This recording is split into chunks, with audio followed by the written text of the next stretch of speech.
Halo semua, pada hari Rabu tanggal 6 April 2016 yang lalu, saya pergi ke Cirebon untuk mempelajari dan menelusuri sejarah Keraton Kanoman.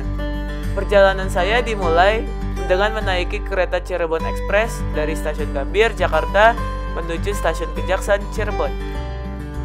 Setelah mengunjungi berbagai tempat lain di Cirebon, sampailah saya di Keraton Kanoman. Kompleks Keraton Kanoman ini ditutup oleh pasar sebagai salah satu cara untuk menghadapi gempuran Belanda.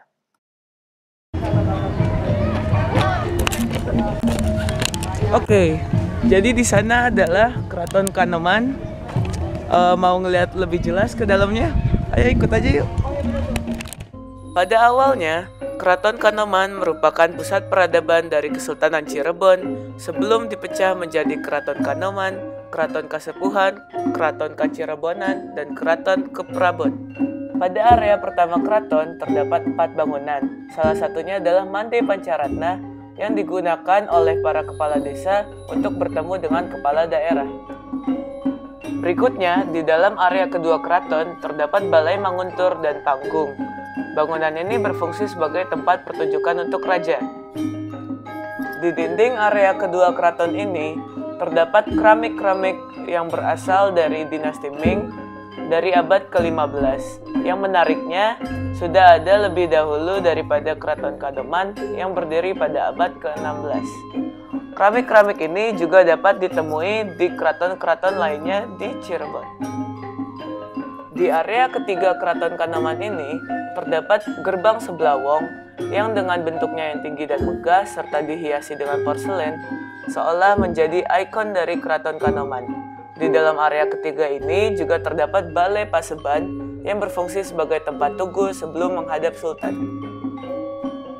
Di dalam area keempat keraton ini terdapat berbagai bangunan seperti lonceng Gajah Mungkur yang melambangkan agama Kristen dan di sebelahnya terdapat Langgar Kanoman yang berfungsi sebagai tempat sholat. Penataan tempat ini berbanding lurus dengan fungsi dari Keraton Kanoman, yaitu untuk menata agama. Di Keraton Kanoman ini juga terdapat gedung pusaka yang berfungsi untuk menyimpan berbagai benda-benda peninggalan.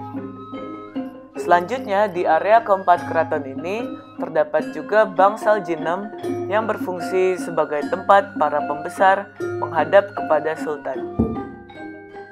Untuk memasuki Bangsal Jinem ini, diharuskan untuk melepas alas kaki terlebih dahulu. Dari Bangsal Jinem ini terdapat beberapa pintu untuk masuk ke dalam ruang pusat kedaulatan. Ruang pusat kedaulatan ini adalah salah satu ruang yang unik karena di dalamnya tidak hanya terdapat beberapa kursi dan berbagai balai untuk sultan, tetapi terdapat juga kolam dan ornamen-ornamen karang di dalamnya. Ini adalah kolam di sebelah balai utama ruangan pusat kedaulatan ini. Kolam ini menampung air yang berfungsi untuk sirkulasi udara. Ornamen karang ini bermakna pembentukan mental, yaitu segala hal harus kita hadapi. Sementara ornamen awan di atasnya bermakna sebagai mendung, yang berarti kita harus memiliki perlindungan.